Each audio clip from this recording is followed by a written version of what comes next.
Hello, I'm Donovan Ackley. There it is. Making sure we have our transcript. This is the second in the wellness series, and this is on trauma recovery and chronic ongoing loss. I'd like to go ahead and begin. All right. And I'd like to thank Say Their Names LA, who invited myself and others to share about being trauma survivors and tools that we've learned and can share with each other for mutual support in our ongoing recovery from chronic loss. Say Their Names LA, of course, are folks that have survived the murder of their loved ones by law enforcement. So this is really shared in awareness of a much deeper level of trauma, not only in the initial loss, but the chronic trauma of having those losses denied and covered up, and the ongoing legal battles, the ongoing grief, and the many other things that folks who are involved with Say Their Names LA go through. So I want to honor that, and I want to thank them for inviting, this sharing. So with that said, what I really wanted to start with was to talk about things that trauma experts like Janine Fisher, whose work is quoted here, have shared with us. That trauma, when we have impacts of trauma, we're not being weak. There's nothing. We're not doing something wrong by having whatever reactions we're having to that. The trauma leaves a living legacy with us, so that even when it's over, when an event like a loss, a hate crime, something like that is over with, it keeps affecting us. And of course, if there's ongoing conditions going on with that, justice that we're trying to fight for and be denied, or people telling us that this didn't happen, or it didn't happen the way that we know it happened, our bodies and brains adapt to the trauma we're going through, the trauma we've been through in the past, and the trauma we're still going through, by anticipating it and trying to protect us from being in that dangerous situation again. So our bodies and our emotions are responding to things and people that are around us now as if that danger is still going on. And of course, in cases of like collective trauma, like systemic racism, systemic violence, the danger hasn't ended. So of course our bodies are alarmed and our brains are alarmed. So I just want to describe what that's like, and I want to thank Dr. Ball, who there's an article linked here that he shared through ACEs Aware. ACEs is Adverse Childhood Experiences. It's a study that came out a little over 20 years ago in the San Diego area, paid for in part by Kaiser Permanente, but also is being promoted by the California Surgeon General, Nadine Burke-Harris. She's very active in advocating that we are aware of those adverse childhood experiences that cause us trauma and that we continue to react to. So Dr. Ball just shared his own experience in a recent blog post last year of, I know this is a much lesser situation, but that was his point. Even reacting to something like his family dog, elderly family dog suddenly dying. Of course, this should be expected. This isn't a human. And at the same time, as a doctor, he noticed, wow, if I'm reacting this way, even to losing my beloved pet, this is a lesson to learn about how much more so are people reacting when it's their family member, when things are systemic, when it's ongoing loss and trauma. So just want to share just the physical reactions that we would notice when we have trauma. We go into fight or flight mode. So we can physically feel adrenaline pumping through our veins. Our heart rate might increase. Our breathing might get faster, like kind of almost like panting or being short of breath. You might lose your appetite no matter what time of day it is. Is the time you would normally eat, or you haven't eaten in a long time, several days. I know some people in the Clubhouse meetings have shared, losing their appetite or just getting nauseous, having really extreme digestive issues. A lot of us do when we're in fight or flight mode. our body's telling us, hey, you need to evacuate, preserve life at all costs. We can't waste energy on digestion. So you might lose your appetite or even more dramatic symptoms. And your body and mind are fixated not so much on yourself and your self-preservation, but they might be fixated on, I've got to keep my baby safe. I've got to protect my family. In the early immediate moments after, or the first few days or so after a loss, like again we were talking with say their names and people that had a loved one that was murdered, your body's definitely going to be in fight or flight. And so again, you might continue to have that pounding heart for a full day and night. Of course you're not going to be able to sleep or eat. And your mind is racing around. No matter how, you can't really force yourself to sleep because your body's in that alarm state trying to run away from the danger. And it's totally understandable. Your body's pumping you up with adrenaline. Again, you're not doing anything wrong. You're not overreacting. For the next couple days, again, and remember that he's describing just his reaction to the loss of a pet. And his whole point was not to be over dramatic about his pet. It was to say, if this is how the human body of a person that knows about trauma is reacting to something that's a pretty routine loss, how much more so? Please be gentle with yourself as you experience losses that are even more dramatic than that. Of course, your body's going to be in fight mode for more than a night, for a couple of days. Continue to feel the effects. Maybe some of that racing heart and fast-paced breathing might lessen a bit, but you're still in an adrenaline spike and you're still in the after effects of that adrenaline spike. So look what he says here. He says, my resting heart rate had risen by almost 25% on the day of the attack. His dog was actually attacked by another dog and killed. So he witnessed this. So of course it was a fight or flight type of situation where he got that elevated heart rate and was scared and there was a danger. So again, the point is when our heart rate goes up that much, it may stay elevated for a couple of days. And again, you may even lose weight after you've witnessed violence like this or survived a violent act. Continue to struggle with your sleep and feel like you can't focus during a conversation. The executive part of your brain that controls language, it's offline because your body's trying to protect you from life-threatening danger and violence. So that's normal. You're not doing anything wrong. Even for more than a couple of days, short term, your body's just trying to help you survive the threat that you've experienced, the danger that you've experienced, the loss. So your stress hormones will go up. That raises your heart rate. It continues to stay up. It continues. You can imagine with your racing heart, you're not going to be able to relax and go to sleep. Not going to feel like eating because you're just in basic survival mode. You can't relax and just have a leisurely meal. And as he pointed out, evolution-wise, this helped us survive so that we could fight and escape from immediate dangers and threats and violence. But for those of us that continue to undergo repeated losses, systemic injustice and violence, where we're experiencing strong, frequent, prolonged hardships without enough resources to support us, that natural stress response that's kicking in, that our body and brain is doing to help us, wears us down. Because we're in that elevated, hey, I'm in immediate danger state all the time, and it just goes on and on. Our body doesn't get to recover. So that leads to autoimmune challenges, inflammation, all kinds of wear and tear on the body. And of course, we feel exhausted, mentally and emotionally and even spiritually. We might just be totally drained and just out of gas, completely, I got nothing left, no reserves.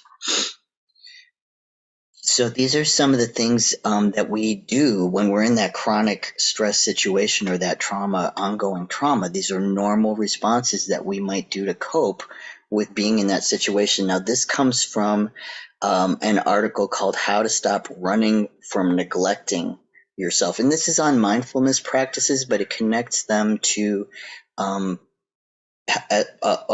tool, we'll talk about it in a minute, for recovering from trauma, and why something that might sound really corny, like how is breathing mindfully going to help me when someone in my life has been murdered, or, I'm dealing with systemic violence against people like me. There's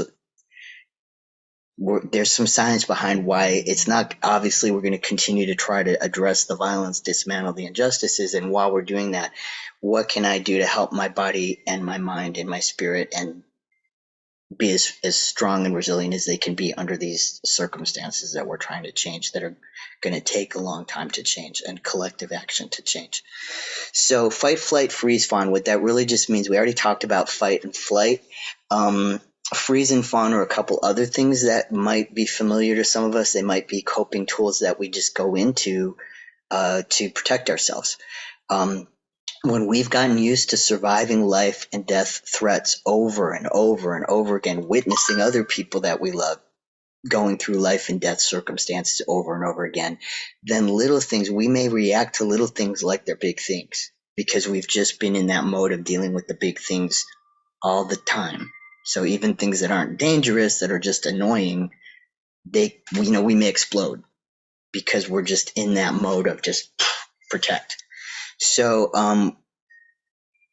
we already talked about what that is, reacting with more energy, aggression, or fear than we really mean to in smaller situations. But another thing we might do is we might freeze or numb out. Like, I can't feel anything. I feel like I'm floating above my body. I'm here, but I'm not here. The lights are on, but no one's home. That type of thing. Maybe we want to be present to somebody. We want to listen to, I think about this as a parent, and the people I talk to would say their names, LA, or that we're sharing. We want to be there for our kids, but there's so much going on in our body and brain. We can't even make ourselves focus when we want to. So that's that freezing mode. The fawn mode is when we get into that sort of, some people call it people pleasing, but I might get way more compliant and, I'm just going to say it, butt kissing, fawning, really focused on other people so that I don't have to feel my own stuff. And maybe it's a defense mechanism, so I'm not 100% controlled in it. When I'm feeling threatened, I might go into that mode of kissing somebody's butt and going along with what they say, even when I'm like, hey, I'm highly critical. I want to dismantle this system. I don't want to go along with this. But I might not be able to flip that switch in the moment if I'm in a trauma reaction. It's all here. So we might, we might find ourselves really grinding ourselves down, trying to be perfect all the time and to perform for other people in ways that will keep us safe, help us fly under the radar. And maybe we even feel self-critical about that, or we feel, restless and uncomfortable with ourselves and other people. It like destroys trust because it's like, I'm not being real here. I'm just giving you what you want to hear, but I know deep down that's not all there is to me. So it's a very stressful response to be stuck in, right? So anyway, there's a good quote on here I wanted to share with you. A person with chronic compound post-traumatic stress symptoms explained it that running from the pain wasn't serving me, so flight wasn't working. Sweeping things under the rug and pretending everything was all right, kind of freezing and fawning, allowed me to stay in control in the moment. But the problem was, excuse me, pardon me. Problems only grew stronger because I wasn't dealing with them, right? So eventually running from, neglecting, and betraying myself was no longer an option, and I had to choose myself showing up. I had to find my own way back home. So that's the practice we're going to do later today. Again, it's not a cure-all. It's not going to fix our systemic problems, obviously, but it's one little tool that can help you maybe drop into your body, get back in the moment, be present to that child or person that you love, that you want to be present for as yourself, not as that fawning, oh, I'm trying to be perfect person. It may be, there are some little tools that can help us show up for ourselves and other people.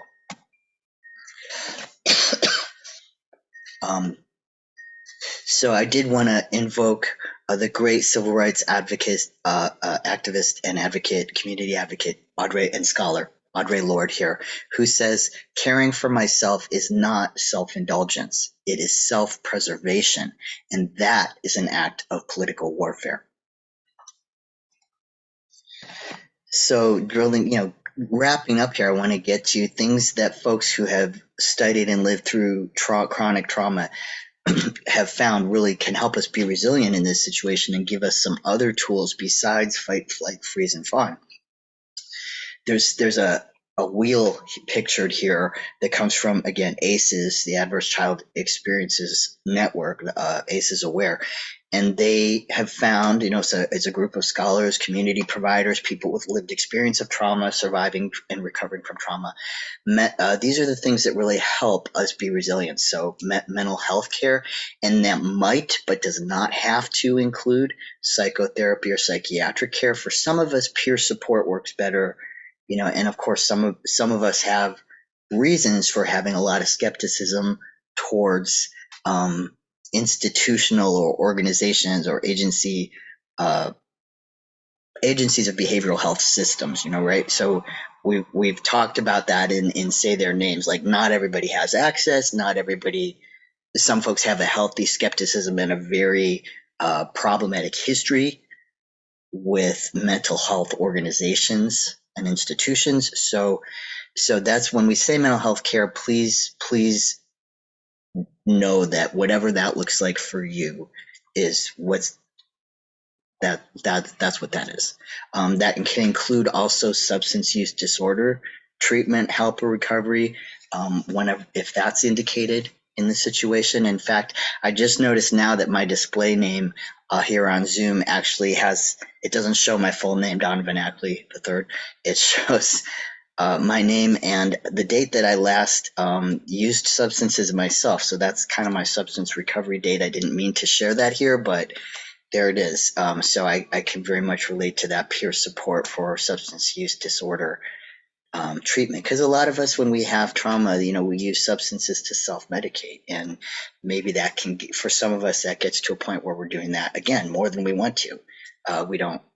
This is why these tools can help us out of trauma responses that aren't helping us anymore. So other things that help supportive relationships, especially with caregivers for kids. So kids need some kind of supportive safe adults in their lives. For any of us, supportive relationships maybe with other family members. Some of us are in situations where our family members have rejected us. So that could be chosen family. That it doesn't have to be families, but for some folks, it does include family.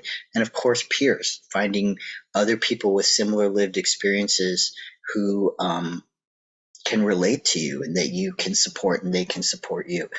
High quality, sufficient sleep. Again, that's something that not everybody has access to, but when we can access sleep, that can really help us be resilient, even though it's not changing the other parts of the situation. Balanced nutrition. Again, if we have access to it in whatever ways we have access to it. A regular physical activity in the ways that we can do that. Mindfulness and meditation practices that's what this whole series is about. So I'll share one of those with you at the close of this time.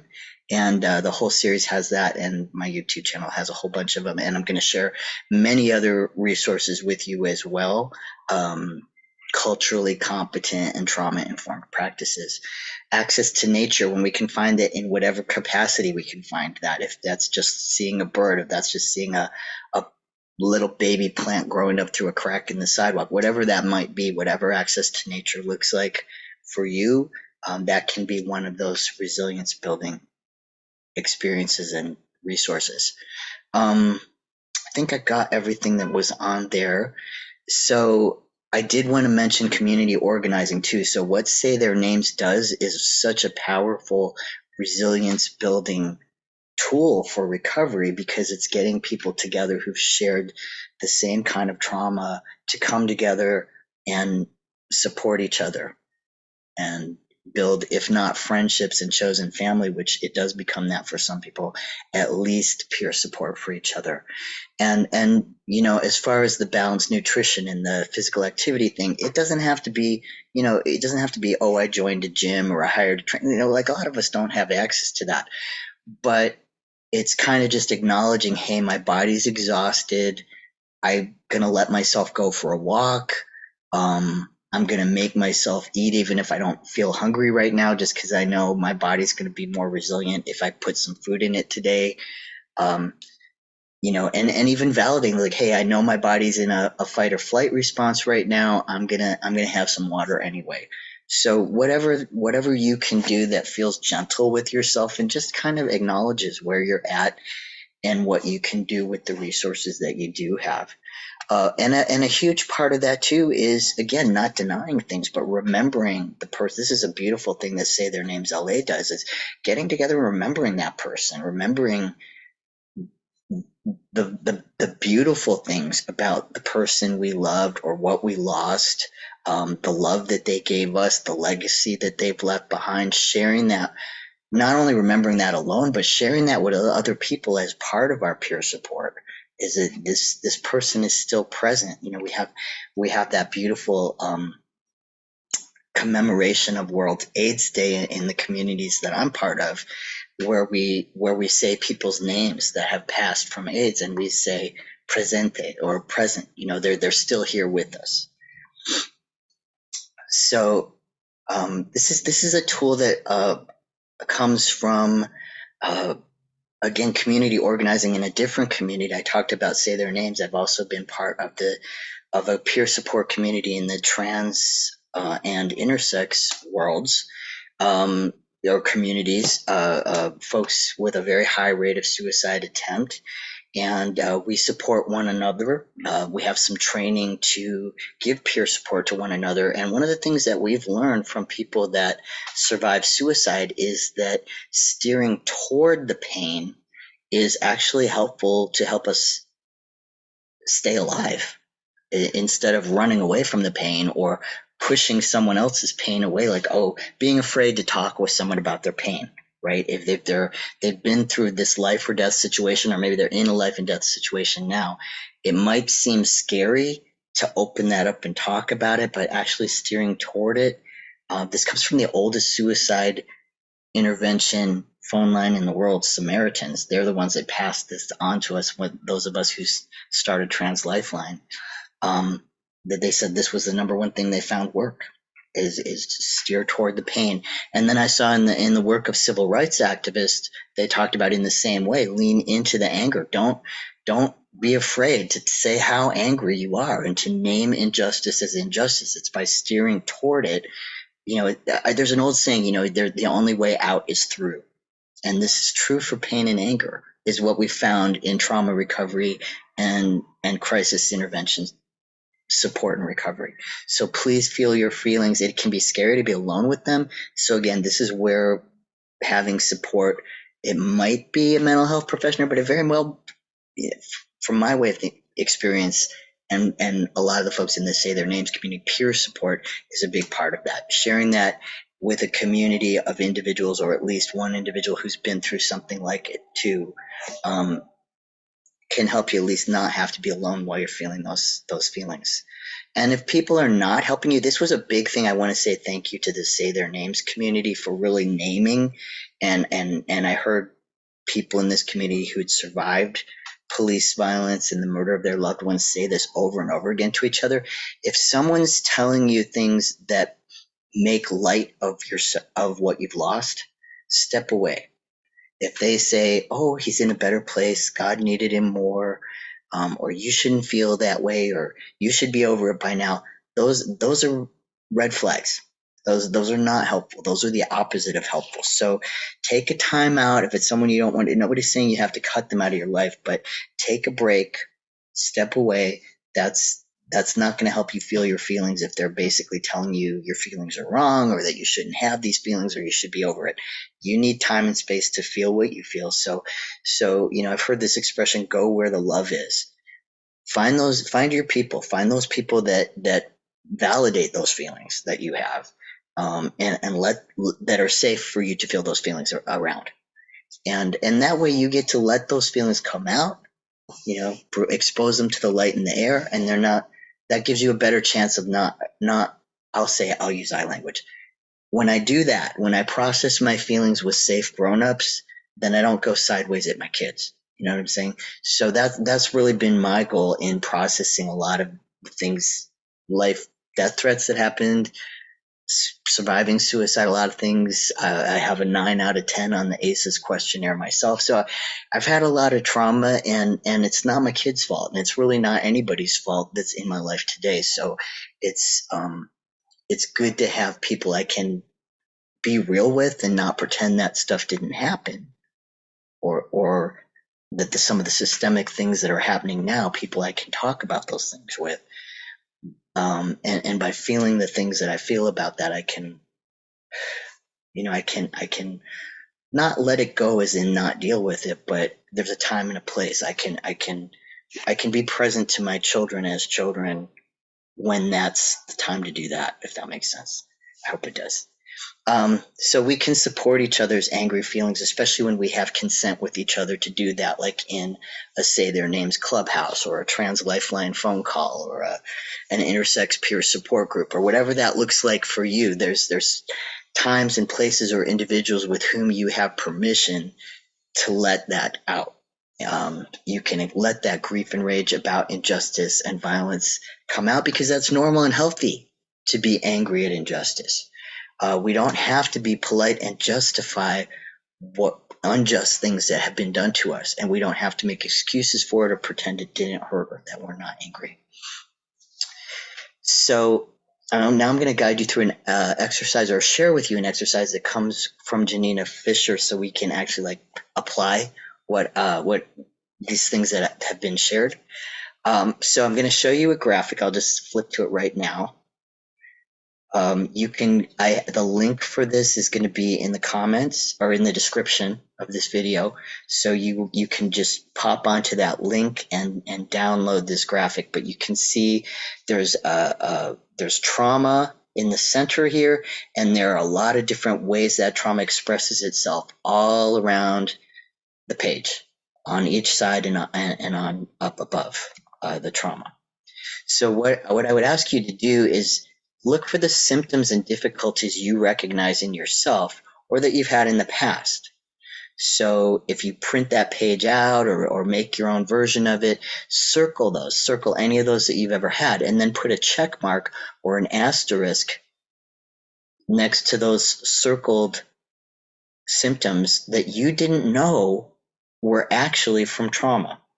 Like maybe you had these, but you were kind of beating yourself up for it. It's like, oh, I'm being weak, or I'm crazy, and I'm using the C word, Herbert, here, not because I think it's okay for us to say that, but I don't know about you, but a lot of us have a negative self-talk that's a lot uglier than what we would say to someone else. So I'm just kind of quoting my own internal self-talk when it goes that way.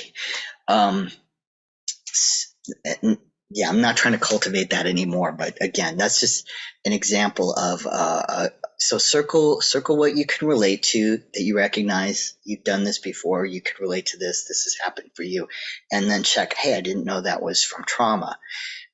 And then the follow-up to that is, how do your feelings about yourself change when you see that those problems or symptoms that you circled were just part of the living legacy of the trauma that you experienced?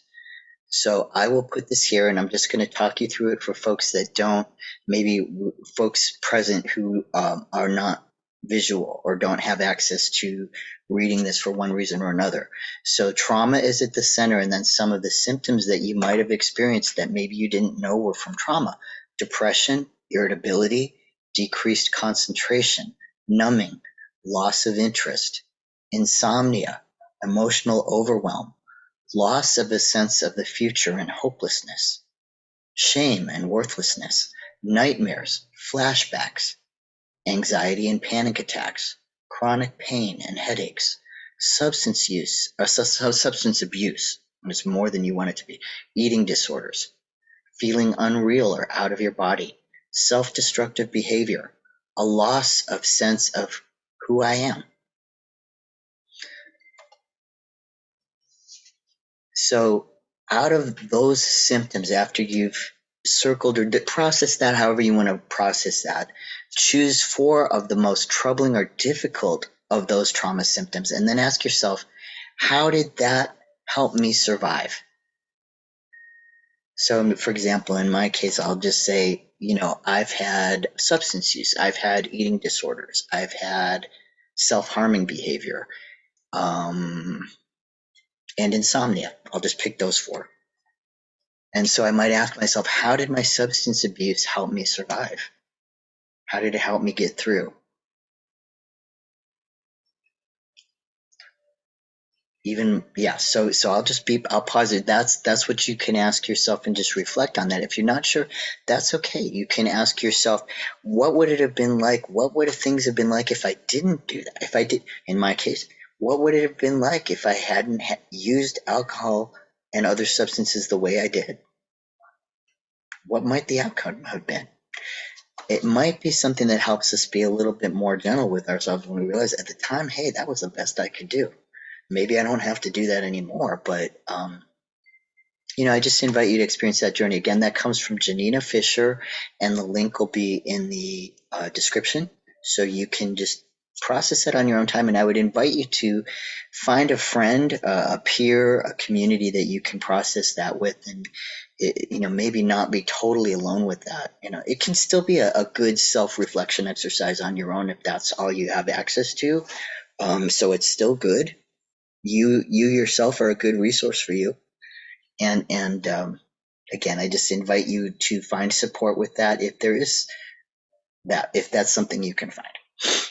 Other tools you can use, these come from Trans Lifeline's tools that we used to use with our callers. I'm sure they still do a lot of these things. I'm not with them now, but I was part of their peer support community for many years. But we would invite people who were in crisis to ground, which is simply notice how your body feels. What is supporting your feet right now? Where are you sitting? What is under you where you're sitting? What's supporting perhaps your backside, your arms, wherever you're sitting, walking, or lying down right now? What's supporting you? Centering. Now, this doesn't work for everybody. These are different tools. Some of them work for some folks. Others, if it's not your thing, please don't worry about it. Let it go. Take what you like and leave the rest is a saying that a lot of us have found useful. So if it's helpful to you, you could try breath awareness, just breathing deeply and mindfully a few times. Sometimes I even have talked with one of my own children and said, as they're breathing, just saying, I'm breathing in, I'm breathing out. I'm breathing in, I'm breathing out. And I've sat with someone in an anxiety trauma response and we've just done that for many minutes in a row. And it's helped sometimes to ground and center. So if it doesn't work for you, don't bother, but it's something that you can try on your own, or it's also nice to do with other people. And I know for some of us, for myself, for example, I like to do that meditation practices in groups of people that want to meditate together. Just that breathing with other people in harmony or in sync with each other can feel like a way of support that doesn't involve words, but there's something supportive about it. And sometimes, when that brain, that negative self-talk is going on or those flashbacks are happening, just sitting there and breathing with another person or some other people, that's something I can take in. That's something my body's going to breathe anyway. So I might as well notice it and be with other people. And somehow it kind of calms the chatter down sometimes. Quite often it does. Another thing that some folks do is write a personal wellness plan. And what this is really when in a time when you're doing, more or less okay, or you're able to, write down for yourself, and especially if there's someone that you trust, something that will help you or help them. If you see me doing this or you hear me saying that, please remind me to, and then, tell someone else or write on a note, one of these tools that works for you or some other tool that works for you. So if you see me zoning out when I'm talking to you, I'm giving you permission. Remind me to breathe in for a count of 3 and breathe out for a count of 3, or just start breathing with me. I'll know what that means. So whatever that might be for you, is just basically the idea is have a plan for when you're getting into one of those trauma reactions. Is there someone you can trust or somewhere you can write yourself something, or have an object that I know one. I remember one person that had like a little stuffed animal or some kind of little doll that it was like they just needed that visual reminder, and they put it on their desk where they were going to be taking these phone calls, and they knew they were going to get stressed out, so they just had that visual reminder. It wasn't words, it was something that helped them. It's like when I see that, I know, okay, my body just kind of relaxes, and I remember someone that loves me, and it helps me connect with a different part of my feelings and thoughts and experiences. So whatever works for you. Reality checks. This one helps me a lot when I'm really ramped up, just to say, okay, did you hear that? That this is what I thought I heard. What did you hear that? So especially for those of us that have had maybe systemic violence, systemic discrimination. I know there's been times when I've been in a trauma response and I've just been sure that I'm being attacked, and I don't mean to make, yeah. So that sometimes it helps to bring along someone else in a situation like that who's willing to go with you, and just help them give you a reality check. Did you hear it the way I did? Was that person giving me attitude, or, I think they meant this, or maybe sometimes I'm maybe connecting dots between things that aren't connected at all, and I'm like, oh well, I remember when this happened in the past, and this person's doing that same thing, and it's that person that you trust that's giving you a reality check will say, I didn't really hear it that way. I think that might not be what's happening in this situation. So if it's someone you trust, maybe you can, just check in with them and see. Especially, it's got to be someone that respects you and that you respect, right? That they're not dismissing your thoughts and feelings and what you've experienced in the past. They know about it. They validate that. They're like, yeah, I know you've been through some crap. You've been through some suffering. You've been through some loss. People have been horrible to you, whatever. No, I don't mean whatever, but so they are with you, and if they're able to see it differently, or if for whatever reason they see it differently, you might be willing to hear that. You want to hear that. You've asked for their input. All right, another tool that can work, sometimes change the environment when in one of those fight flight modes, is again just standing up or sitting down, going to a different place. Going outside is my big one. Is like, even if I'm in a work situation and things are getting volatile, just getting outside. And I'm not talking any glamorous place. I've sat next to a dumpster many a time at work, but that's been enough. As weird as that might be, is like, how the heck can like being next to a dumpster help calm you? But yeah, I wasn't around people in that moment, and it was just enough. It was just a change. It helped me change gears. Refocusing, sometimes especially switching to a different, if my brain is spinning, if I'm in that trauma response, I'm in fight flight, I can't find words, I can't even express myself to go get peer support or do a reality check, like you might as well tell me to fly to the moon, because I just, there's no words right now, I'm too spun up. Something like singing a song or washing the dishes, some like repetitive, simple but focused task that's totally different than the situation that's stressing you out.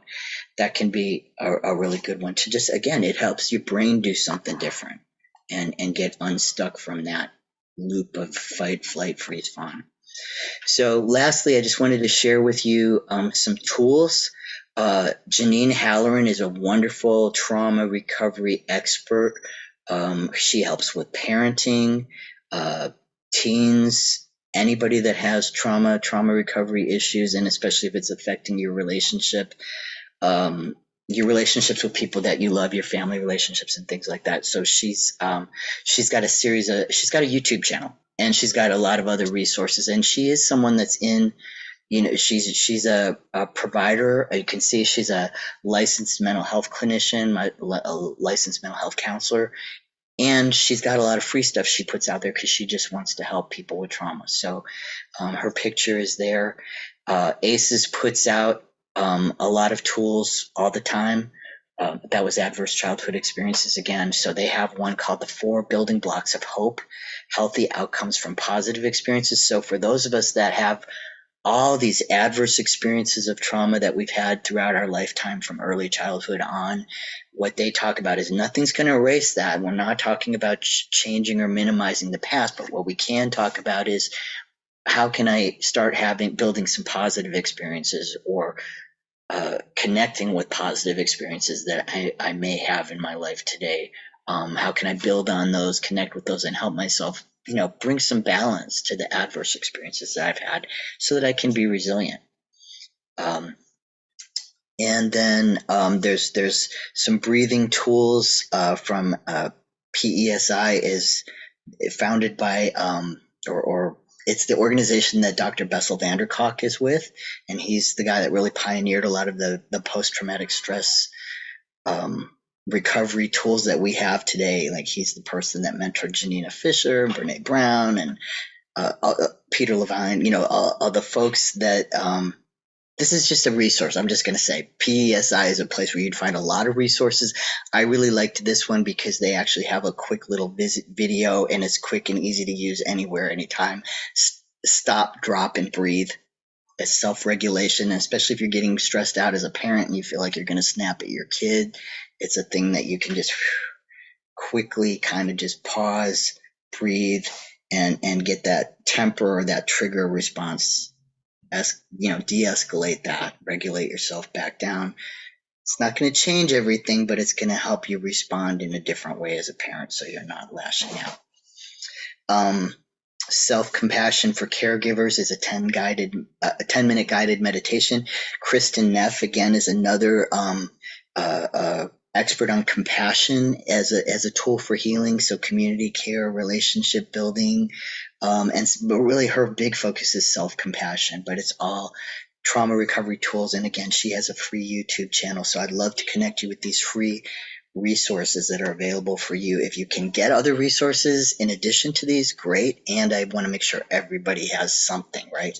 So trauma recovery yoga is the last thing I would share with you.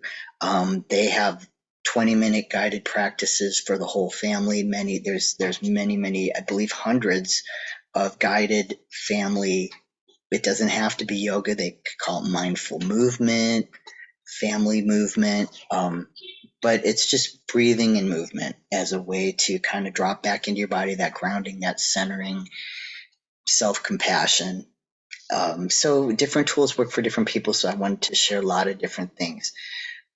The sources that I've cited in this video, I will go ahead and paste into the description of the video so you can connect with them, as I said I would before. And I just wanted to, again, Say Their Names LA for offering these opportunities to connect with their community and share what works for them. With that, I'm going to stop sharing, and thank you so much. And I will continue this series with a loving kindness meditation practice, some trauma recovery yoga practices, and how they work for trauma recovery. So a little bit of introduction and then practice, and then lastly a little overview and introduction to Qigong. And as always, sharing lots and lots of resources, not from me, but from people that have are experts with these different tools that you can connect with for your own wellness. Okay, thank you. And I'm going to stop now. Okay.